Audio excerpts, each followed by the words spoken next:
जब हम आध्यात्मिकता की बात करते हैं तो जप तप तंत्र मंत्र हीलिंग ये सारी बातें दिमाग में आ जाती हैं। तो नमस्ते, मैं हूँ स्मिता जयकर। इस आध्यात्मिक जर्नी पर मैं आपको लेके चलूंगी मेरे गुरु, मेरे ईश्वर मैत्रेय दादाश्री जी के साथ। शायद आप में से कुछ लोग ये जानते होंगे कि मेरी आध्यात्मिक यात्रा काफी सालों से चल रही है, लेकिन जब मैं दादाश्री जी से मिली तब आध्यात्मिकता को देखने का मेरा दृष्टिकोण, मेरी समझ, इसमें पूरी तरह से परिवर्तन आ गया। दादाश्री जी इन सब चीजों का आपको अनुभव देते हैं जो आपका, आपकी सच्चाई, आपका पर्सनल ट्रूथ बन जाता है। ये आपकी सच्चाई होनी चाहिए। तो चलिए, आज ये यात्रा हम मैत्रेय दादाश्री जी के साथ ही करते हैं। नमस्ते दादाश्री जी। नमस्ते। कैसे हैं आप? मैं ठीक हूँ, आप कैसे हो? बहुत बढ़िया। आपका बहुत बहुत शुक्रिया कि आपने हमें ये समय दिया। हाँ, तो बहुत सारे सवाल हैं मेरे, ज़रूर, तो शुरू करें? ज़रूर, ज़रूर। दादाश्री जी, एक चीज है जो लोगों को बड़ी उत्सुकता है ये जानने की कि मेरी कुंडलिनी कब जागृत होगी। हुँ, तो कुंडलिनी जागृत होना क्या इतना आसान है? क्या कुंडलिनी हम अपने आप जागृत कर सकते हैं? क्या हो जाती है? तो इसके बारे में मुझे जरा थोड़ा सा ना बताइए। देखिए, शुद्ध मन से कोई भी किया हुआ ध्यान, वो हमेशा ही फलदायी होता है। अगर शुद्ध मन से करेंगे, एकाग्र मन से करेंगे और खुद की आध्यात्मिक उन्नति के लिए करेंगे, ये नहीं कि मुझे सिद्धि प्राप्त करनी है। हम्म। आप अगर अपनी आध्यात्मिक उन्नति के लिए ध्यान से करेंगे, शुद्ध मन से करेंगे, गुरु के आशीर्वाद से करेंगे, किसी के मार्गदर्शन से करेंगे, तो कुंडलिनी अवेकन हो सकती है, जागृत हो सकती है। जो सुप्त अवस्था में होती है आपके हम्म। मूलाधार चक्र हम्म। में, शक्ति रूप में है, जो धीरे-धीरे वहाँ से उठ के सहस्रार चक्र तक पहुँच के जहाँ पर शिव का स्थान है, तो शिव और शक्ति फिर एक यूनियन जैसा मिलन हो जाता हम्म। है वहाँ पर। हम्म। फिर आप अपने पूर्ण स्वरूप को अनुभव करना शुरू करते हो। हम्म। तो कुंडलिनी किसी की भी अवेकन हो सकती है, जैसे थोड़ी देर पहले भी कहा हमने, ध्यान से करेंगे और समय लग सकता है। हाँ। जितनी आप अपने आप को पवित्र रखते हो, हम्म। तो जितना आप अपनी सोच को पवित्र रखते हो, मन को शुद्ध रखते हो, उतना ही सहज होगा आपके लिए उस कुंडलिनी का अनुभव करने के लिए। हम्म। और उसके बाद जब जैसे कुंडलिनी बढ़ती है, तो बहुत अलग-अलग अनुभव होते हैं। तो उस अनुभवों को ठीक से आपको बताने के लिए भी किसी की सहायता लगती है। जी। तो कुछ समझ में नहीं आता, अचानक लगता है ये क्या हो गया, वो क्या जी। हो जी। गया, तो वो उसके लिए आपको साथ लगती है। तो ये थोड़ा जो साधना है ना, ये एक तीव्र साधना है, या उसको तंत्र के साधना में भी आता है, या रुद्र साधना में भी आता है। तो उसको बहुत आपको ठीक से करना होता है। हम्म। तो कोई साथ में है मार्गदर्शन करने के लिए तो करे, या तो रुक जाएँ जब तक आपको सही व्यक्ति मिलता नहीं बताने के करेक्ट, अंडर गाइडेंस लिए। हुँ, हुँ। आपको करना चाहिए हाँ। ये सारी चीज। तो ये कुंडलिनी जागृत करने के लिए कुछ विशेष प्रकृतियां हैं क्या? कुछ हुँ, कुछ ऐसा है जो विशेष रूप से हम कर सकते हैं जिससे हमारी कुंडलिनी जागृत हो? हुँ। और ये एडवाइजेबल है क्या कि हम कुंडलिनी अपनी अपने हिसाब से या कुछ भी कर्म से या चक्र ध्यान से जागृत करें? आप देख कर सकते हैं, ऐसा नहीं कि नहीं कर सकते हैं। अगर आपको इच्छा हो रही है, तो आप वो कर सकते हैं।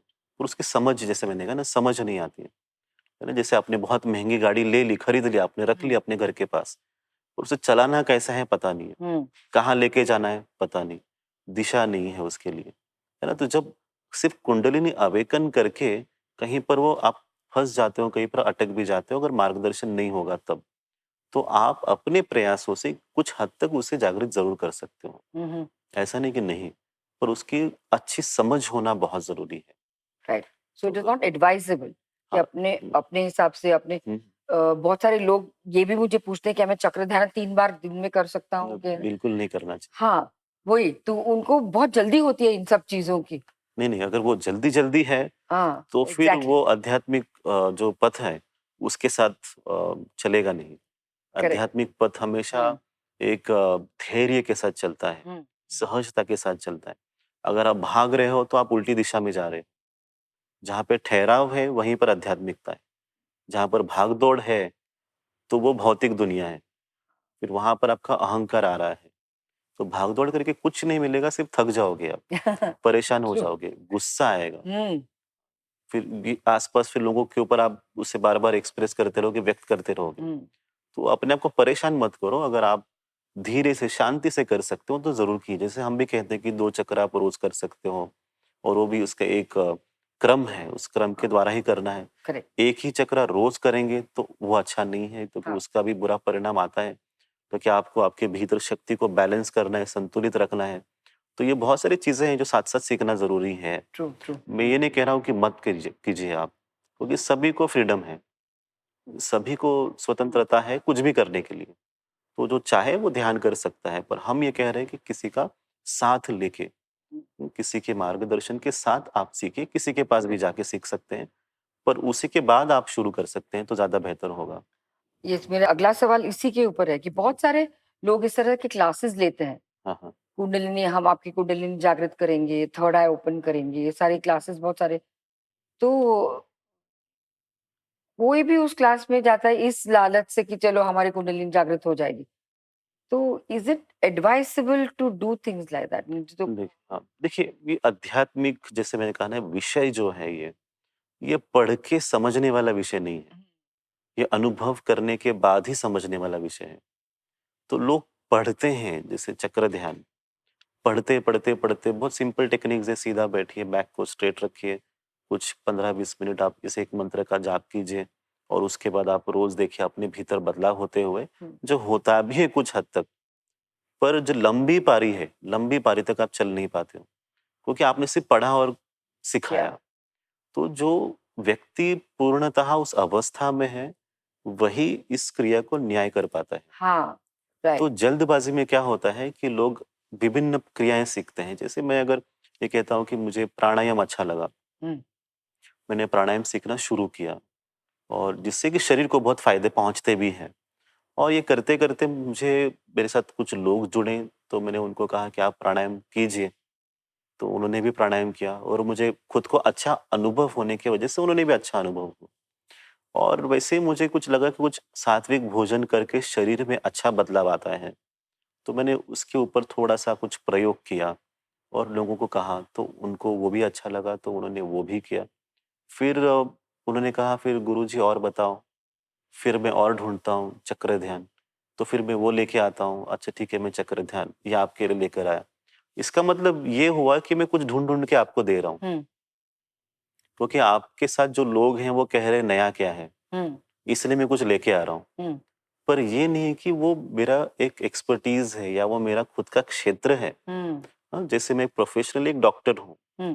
तो मैं डॉक्टरी का काम कर रहा हूँ, पेशेंट को चेक कर रहा हूँ। अचानक से मुझे कोई नहीं कहेगा कि आप बिल्डिंग बनाइए, आप कंस्ट्रक्शन कीजिए, ट्रू। है ना? अचानक से नहीं कह सकते। जो मुझे आता है, जो मेरा क्षेत्र में, उसी की बात करूँगा। तो वैसे ही अगर कोई पढ़-पढ़ के आपको सिखाते हैं पर अनुभव नहीं है, तो नहीं होगा। ध्यान के अलग-अलग क्रियाएँ भी हैं। तो लोग कुछ है ना, जैसे मोटिवेशनल प्रोग्राम्स भी करते हैं, हुँ, और लोगों को बहुत सारे अच्छे-अच्छे टॉक्स देते हैं, बताते हैं, उनका एक्सपर्टीज़ है। पर वो जब ध्यान में जाते हैं तो ध्यान उनका एक्सपर्टीज़ नहीं है। पर वो पढ़ के भी बता सकते हैं कि ब्रेथ वॉच करो रोज़, ये करो, पर खुद नहीं कर पाते, पर वो दूसरों हाँ, को सिखाते रहते हैं, नया ज्ञान देने के लिए। वैसे चक्र ध्यान के साथ नहीं होना चाहिए। ये अनुभव का विषय है। अनुभव करें तो ही आप किसी को सिखाएँ। तो सामूहिक लोग, जैसे कुछ 100 लोग बैठ गए एक जगह पे और सबने चक्र ध्यान करना शुरू किया। तो इसमें होता क्या है, अलग-अलग इसका फ़ायदे भी होते हैं। फ़ायदे ये होते हैं कि कुछ लोगों की कुंडलिनी उठती नहीं है, हाँ, समय लगता है। कुछ लोगों की कुंडलिनी मूलाधार चक्र से स्वादिष्ठान तक भी नहीं पहुँचती है, हाँ, और किसी-किसी की कुंडलिनी मूलाधार से सीधा अनाहत चक्र, हाँ, विशुद्धि तक पहुँच जाती है। हाँ। तो जिनकी स्वादिष्ठान तक ही पहुँच रही है, मतलब 1 से 2 तक ही पहुँच रही है, उनको ये फ़ायदा होता है कि सामूहिक जगह पे बैठने से वो 2 से वो 3-4 तक ऊर्जा, पहुँच जाते हैं। हाँ, हाँ, क्योंकि साथ में लोग वो बैठे हैं ज़्यादा, हाँ, जिनकी कुंडलिनी काफ़ी उच्च स्तर तक पहुँच रही है। तो फिर इनको उनका फ़ायदा होता है, हाँ। और जिनकी ऊपर पहुँचती है विशुद्धि तक, उनकी आग्नेय तक नहीं जा पाती, क्योंकि उनकी वजह से किसी और को मदद पहुँचती है। ओह! तो सामूहिक क्रिया में ये फ़ायदा होता है कि जो जल्दी बढ़ नहीं पाता है, उसको किसी के होने से फायदा पहुंचता है, पर जिनकी अच्छी जगह पे पहुंची है स्तर पे, उनकी और ऊपर उठ नहीं पाती है, तो उनसे सहायता किसी और को मिलती है, हाँ, ये साइफन जैसा हो गया फिर। ऑटोमेटिक नेचुरली हो हाँ, जाता है। करेक्ट। तो नेचर का लॉ है ये, तो इसमें कुछ मैजिक नहीं है, ये अपने आप हो जाता है। हाँ, तो अगर वो व्यक्ति जो है, जिनकी अच्छी कुंडलिनी शक्ति है, उच्च स्तर पर है, अभी आज का ये टॉक सुनने के बाद शायद अगली बार सामूहिक प्रोग्राम में नहीं जाएंगे कि मैं जाऊंगा तो मेरी कुंडलिनी उठेगी नहीं। हाँ, पर इसका मतलब ये हुआ फिर आपका स्वार्थ आ गया, और स्वार्थ आया तो फिर आप वैसे भी नहीं उठोगे।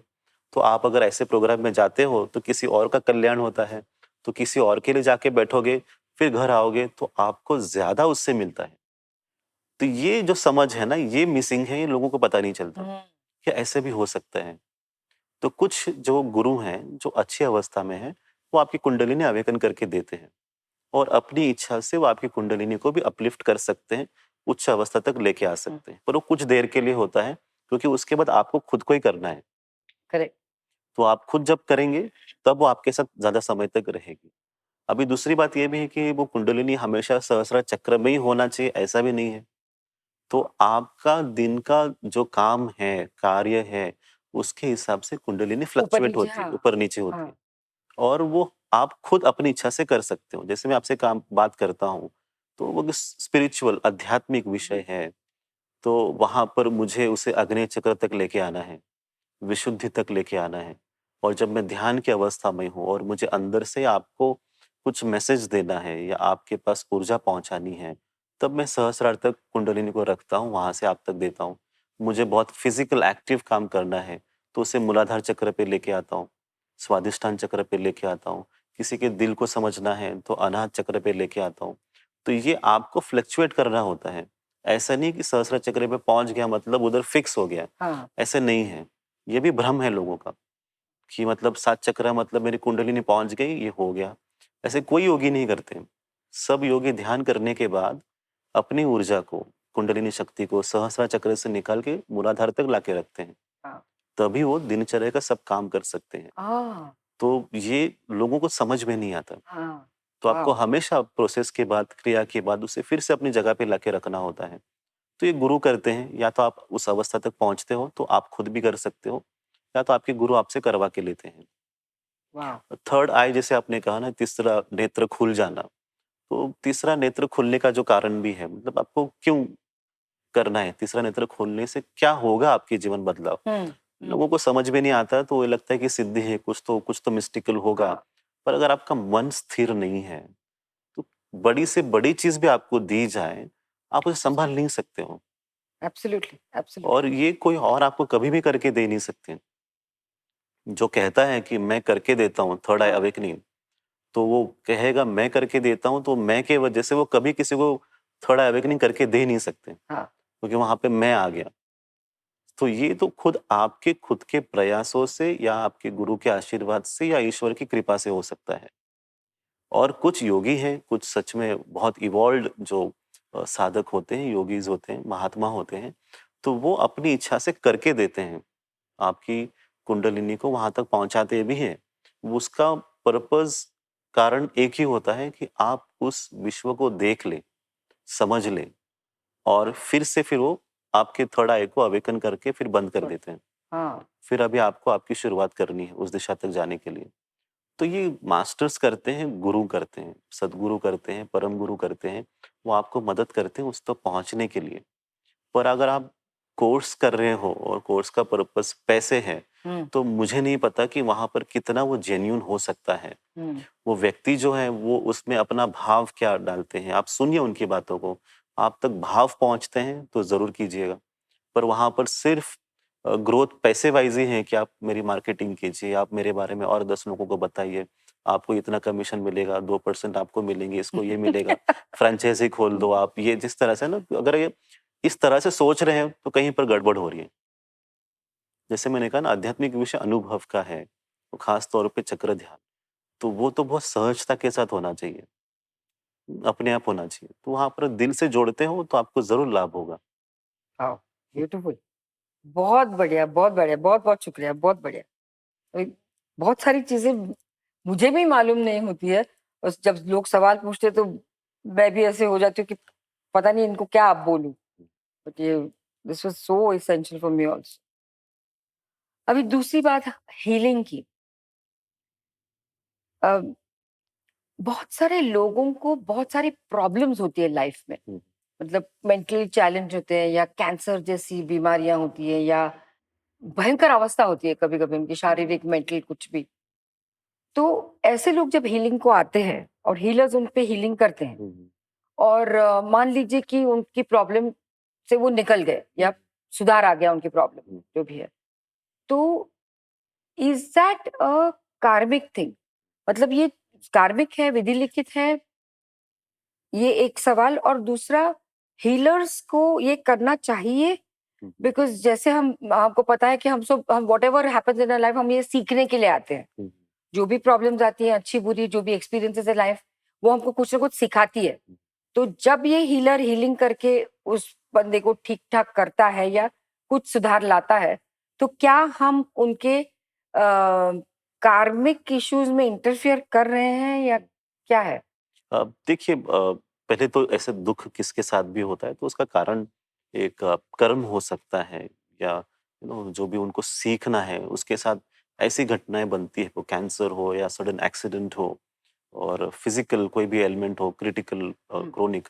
तो उनके लिए सबसे बढ़िया ये होता है कि प्रेयर करना, प्रार्थना करना, किसी की बेहतरी के लिए, मानसिक अवस्था हम्म, या शारीरिक अवस्था को अच्छा होने के लिए। हम्म, पर जब हीलिंग की बात आती है ना, एक जैसे आप दैविक उपचार करके एक शब्द आता है कि हम विशेषतः आपके ऊपर काम करके उसको तकलीफ को निकाल देंगे। तो ये भाव तो अच्छा ही है किसी को मदद पहुँचाने का, हम्म, भाव हेल्प करना है, सहायता करना है, तो वो तो करना ही चाहिए किसी भी रूप में। अगर आपको लगता है कि आपके द्वारा हो सकता है तो आप ज़रूर कीजिए। पर अगर उसमें भी मैं आ गया, हम्म, तो मैं कर रहा हूँ, तो फिर से आप फँस जाते हो। तो ये जो हीलिंग का जो तरीका मैंने कई जगह देखा कि वहाँ पर यही है कि हम फ़ोर्सफुली चेंज करने की कोशिश करते, ज़ोर ज़बरदस्ती से। तो जैसे आप किसी भी व्यक्ति के जीवन में ऐसी कोई घटना हो रही है और उसे ज़ोर ज़बरदस्ती के साथ कंट्रोल करते हो, चेंज करने की कोशिश कर रहे हो, तो उससे आपको ही तकलीफ़ मिलेगी बाद में। और उस व्यक्ति को भी वो तकलीफ़, उनकी तकलीफ़ और बढ़ के आ सकती है। तो इसीलिए आपको ये देखना है कि जो नेचुरली ठीक हो सकता है, जो स्वाभाविकता होना चाहिए ठीक से, वो उस व्यक्ति के लिए होने के लिए आप प्रार्थना कर सकते हो और हीलिंग भी कर सकते हो, हम्म, दोनों कर सकते हो, पर आपकी तरफ से कंट्रोल ना हो, ज़ोर हम्म, ज़बरदस्ती ना हो। ये कभी कुछ है ना, जैसे तंत्र में भी आता है, तंत्र भी कोशिश करते हैं कि लोगों को कंट्रोल किया जाए, सिचुएशन को कंट्रोल किया जाए। इसकी ज़रूरत नहीं है। आप अगर अपने कर्मों को अच्छा रखते हो, अच्छी सोच रखते हो, सब कुछ आपकी लाइफ में अच्छा हो जाएगा। आपको इन चीज़ों की ज़रूरत पड़ती नहीं है। अगर ईश्वर है, तो वो आपका ख़्याल ज़रूर रखता है। तो हीलिंग भी है ना, तो हीलिंग में ईश्वर का प्रेम आपके पास पहुँचता है। तो जी, करने वाला व्यक्ति अगर ईश्वर का अनुभव नहीं कर रहा है, तो हम्म, आपके पास वो ऊर्जा नहीं पहुँचेगी। तो आपके पास स्वार्थ पहुँचेगा। कुछ देर के लिए भी अच्छा लग सकता है, पर वो स्वार्थ भी आपके साथ रहेगा। इसीलिए जो हीलिंग करते हैं, वो ईश्वर को साक्षी मानते हुए हीलिंग करें। हम्म, और जो हम सिखाते हैं कि आपको ईश्वर को देखते हुए ही आपको लोगों को मदद पहुँचानी। करेक्ट। हुँ, तो आपकी बातों से कुल मिला के मुझे ये पता चला कि जो हीलर हैं या जो टीचर हैं, उसकी अपनी अवस्था किस तरह की है, उसके ऊपर, जो विद्यार्थी है उसके ऊपर उसका प्रभाव पड़ता है। प्रभाव पड़ता है। हाँ, ये बहुत बहुत इम्पोर्टेंट चीज है। सो दादाश्री जी, आपने आज के समय में एक हीलिंग प्रोसेस तैयार किया है, हम सभी को भेंट दी है, हाँ, जिसको प्रेलिंग कहते हैं या मैत्री लाइट कहते हैं, राइट। जिसकी भेंट हुँ, आपने हम सभी को दी है। जी। तो मैत्री लाइट क्या है, किस तरह से काम करता है?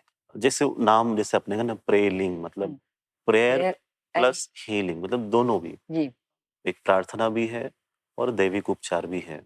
इसमें जो करते हैं, जो हमारे सेवक हैं, मित्र-मैत्री हैं, वो उस भाव में होते हैं, जो अपने डिवाइन के साथ, अपने ईश्वर के साथ, अपना संबंध बनाते हैं और प्रेम के द्वारा आपका अच्छा होने के लिए प्रार्थना करते हैं और हीलिंग भी करते हैं, मतलब ऊर्जा भी भेजते हैं। इसलिए इसमें क्या होता है कि वो कोशिश हमेशा ये होती है कि जितना प्राकृतिक रूप में आपके भीतर बदलाव आए, वैसे ही वो आना शुरू होता है। यहाँ पर ज़ोर ज़बरदस्ती नहीं है। आपका अच्छा होना, आपका कल्याण होना, आपका जो दुःख है, वो कम होना, इसी भाव के साथ किया जाता है। इसमें ईश्वर भी है और ईश्वर का भक्त भी है, मित्र भी है और सिर्फ़ एक ही इच्छा है कि आपका कल्याण हो। कोई हस्तक्षेप नहीं है, कर्म के विधान के खिलाफ भी नहीं जाते हैं। तो बहुत शांति से इस प्रोसेस को किया जाता है, इस क्रिया को किया जाता है। जैसे हम देखते हैं ना कई बार एक उपचार पद्धति है, जैसे एलोपैथी है, सर्दी हुई, खाँसी हुई, तुरंत उसको रोकने की कोशिश की जाती है, जी, जो कई बार ज़रूरी होती भी है। दूसरा है आयुर्वेदिक हो या और कोई नेचुरल थेरेपी हो, होम्योपैथी। होम्योपैथी हो, हाँ। ये धीरे-धीरे आपके शरीर के ऊपर असर करती है और जो रूट से जो प्रॉब्लम है उसको निकालने की कोशिश करते हैं। हुँ, उसी तरह से ये एक ऊर्जा रूप में मैत्री लाइट हुँ, आपके शरीर और मन दोनों के भीतर जहाँ पर भी तकलीफ है, दुःख का जो कारण है, उसे ढूँढकर धीरे-धीरे निकालने की कोशिश करती है। तो ये एक बार करते हो, कई बार कुछ दिनों के गैप के बाद करते हुँ, हो, पर ये आपके अंदर का जो जड़ है हुँ, दुःख का, उसे निकालने की कोशिश करता है। तो ये अभी के समय में बहुत प्रभावशाली एक पद्धति है और उसके लिए आपको कुछ पैसे देने नहीं हाँ होते हैं। जी, फ्री है, मैं वही बोलने वाली थी। हाँ, ये मुफ्त है। जी, आप जैसे ही इस अच्छे काम के लिए हुँ, पैसा लेते हो ना, तो उस पुण्य वाले काम को भी आप पाप बना देते हो। हुँ, क्योंकि यहाँ पर पैसों का कुछ लेन-देन नहीं होना चाहिए। अगर आप मदद करते हो, कल्याण करते हो किसी का, तो शुद्ध भाव से आप करें। हुँ, भले आपके पास कुछ भी नहीं है, आज घर नहीं है, पैसे नहीं है, पर आप कहीं पर भी बैठ के लोगों का कल्याण करना है, तो किसी भी भाव में आप कर सकते हो। इसलिए पैसों का लेन-देन इसमें नहीं होना चाहिए। तो हम बहुत विशेष ख़्याल रखते हैं कि कोई भी मैत्री लाइट भी पैसे लेके देके नहीं करे। हुँ, तो वो करने से उसका असर अपने आप कम हो जाएगा, क्योंकि स्वार्थ आ गया। हुँ, इसमें ये हो सकता है कि जिसका भला हुआ है, कल्याण हुआ है, वो अपनी तरह से दे सकता है। जी, खुश होके वो किसी और को जिन्होंने इनको मदद पहुँचाई है, उनको कुछ भेंट दे सकता है। पर आपका उनका कल्याण करने का जो ज़रिया है, वो पैसे ना हो, कुछ फ़ीस ना हो। आप देने का सीखें, आपको देखने वाले ईश्वर हैं और आपका कल्याण करेंगे वो। पर आप सभी को ज़रूर याद रखना है कि मुफ़्त करें और अपनी तरफ से कोई हस्तक्षेप ना करें। जो करने वाले हैं वो ईश्वर करेंगे उनके लिए। तो बहुत इसलिए हमारे जितने भी मित्र-मैत्री हैं, वो सभी उस अवस्था में बैठते हैं, तैयार हैं जी, जी, और उस अवस्था में बैठते हैं, वो सिर्फ़ प्रेम को बाँटते हैं ईश्वर की सहायता से। तो इससे और बेहतर क्या हो सकता है? जी, जी, बिल्कुल। और बैटरी लाइट ज़बरदस्त काम कर रहा है आज के दिन में। मतलब बहुत सारे लोग मौत के मुँह से बाहर आ गए with battery light. Yes, yes, yes, it's an amazing yes, process, होता है। अमेजिंग।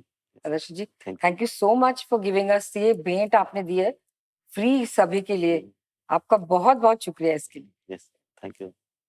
ओके दादाश्री जी, आज हमने बहुत सारी चीज़ों के बारे में बातें की, डिस्कस किया। तो चक्रास है, कुंडलिनी जागृति है, हीलिंग है, हुँ। बहुत सारे। इसमें से अगर कोई साधक कोई एक साधना चुनना चाहता है, तो which is the best sadhana to do? और देखिए चॉइस तो आपका होता है ना, आपको जो दिल से लगता है कि मुझे ये अच्छा लग रहा है, तो आप वो ज़रूर कीजिए। सबको वो एक फ्रीडम है उसके लिए और हम जब सिखाते हैं आपको, हमारा एक भाव हमेशा रहता है सबके लिए कि आपको आपका स्व मतलब सेल्फ हुँ, उसके बारे में आपको ज्ञान हो, जिसे हम स्वज्ञान भी कहते हैं, जी। ट्रू नॉलेज, हुँ, है ना? कि आप कौन हो? ये निरंतर प्रयास करना, साधना आपकी रोज़ की यही हो कि मैं कौन हूँ? मैं कौन हूँ? मैं हुँ, कौन हूँ? ये साधना हमेशा आप सभी को करते रहना चाहिए। जब भी आपको विचार आता है, कुछ पढ़ रहे हो या कुछ देख रहे हो या अकेले बैठे हो, तो ये भाव ज़रूर रहे कि मुझे जानना है खुद के बारे में और ये जानते-जानते ही आप अपने आप उस सत्य की ओर पहुँच जाते हो और उस पूर्ण स्वरूप का अनुभव कर सकते हो। तो इसे आसान बनाने के लिए हम फिर संबोध ध्यान सिखाते हैं, जैसे मैत्री मैत्री संबोध संबोध ध्यान। ध्यान। जी। तो इस मैत्री संबोध ध्यान में होता ये है कि आप अपने बारे में जानना शुरू करते हो और साथ में ईश्वर से संबंध बनाते हो। तो यहाँ पर 2 हैं, एक आप हो और दूसरे आपके ईश्वर हैं। और ईश्वर से जब संबंध बनाते हो आप, आपके भीतर अपने आप ही चित्त शुद्धि होना शुरू हो जाता है। अपने आप ही जो भी गलत है, बुरी चीज़ें हैं, बुरे विचार हैं, वो आपके अंदर से बाहर आते हैं बहुत ज़्यादा मात्रा में और धीरे-धीरे, धीरे-धीरे चले जाते हैं। ये जब आप रोज़ करेंगे, इसकी आदत रखेंगे तो आपको उसकी वज़ह से बदलाव दिखेगा आपके भीतर। आपका जो ब्रेन है, जो दिमाग है, वो भी धीरे-धीरे बदलता है। उसके अंदर की सेल्स जो बायोलॉजिकल जो स्टेटस होता है, उसके अंदर बदलाव आना शुरू होता है। वो ज़्यादा कंपैशनेट बनता है, ज़्यादा पॉज़िटिव बनता है, करुणा उसके अंदर होता है, लोगों की सहायता करने की जो इच्छा है वो बढ़ती है, प्रेम अपने आप बढ़ना शुरू करते हैं, डर कम हो जाता है। तो ये सारी चीज़ें मैत्री संबोध ध्यान से आप अपनी ज़िंदगी में होते हुए देख सकते हो। जी। तो ये भी एक सौम्य साधना है। ये किसी भी चीज़ को ज़ोर-ज़बरदस्ती करके चेंज नहीं करता। ये आप समय के साथ बहते हो और वहाँ तक पहुँच जाते हो और उसे पूर्णतः अनुभव करते हो। तो चित्त शुद्धि भी होता है, जैसे हम कई हमारे प्रोग्राम में अभी आपको जी। पता है कि आपके भीतर चित्त में जहाँ-जहाँ पर कुछ गलत संस्कार आए हैं, उसे हम शुद्धिकरण का काम करते हैं। एक-एक संस्कार निकालते हैं, बाहर निकालते हैं। वैसे ही मैत्री संबोध ध्यान में अपने आप ही वो शुरू होता है कि आपकी चित्त भी शुद्धि होता है, ईश्वर के निकट पहुँचते हो और खुद को भी पूर्णतः जान लेते हो। तो ये बहुत ही सरल, प्रभावशाली ध्यान है, जो आप सुन भी सकते हो, खुद से कर भी सकते हो। तो हमारी तरफ से हम वो सब देना चाहते हैं, जिससे कि लोगों के परिवर्तन के लिए आसानी हो और वो सत्य को अनुभव कर पाएँ। उसके लिए उन्हें हमें नहीं फ़ॉलो करना है, जो हम सिखा रहे हैं, उसको फ़ॉलो करें, बहुत काफ़ी ज़्यादा अच्छा है उनके लिए। तो हम बस यही अपेक्षा रखेंगे कि लोग सभी का कल्याण हो, इस नए समय में, ताकि एक अच्छा सुनहरा समय आएगा, उसमें जो जितने लोग सहभागी होंगे, उन सभी का कल्याण होगा। तो अगर आपके दिमाग में, अपने मन में ये विचार रखते हो कि मुझे उस दिशा की ओर चलना है, जहाँ पर मैं सत्य को अनुभव कर हुँ। पाऊँ, तो उसके लिए हम आप सभी का ना आमंत्रित करते हैं आप सभी को कि आप सब हमारे साथ मित्र के रूप में जुड़ सकते हैं, चल सकते हो और इस जीवन को पूर्णतः अलग रूप में देख सकते हो। दादाश्री जी, आज जो ज्ञान मैंने पाया है, अद्भुत। वाक़ई बहुत-बहुत धन्यवाद आपका। बहुत धन्यवाद। Thank you so much. नमस्ते। नमस्ते।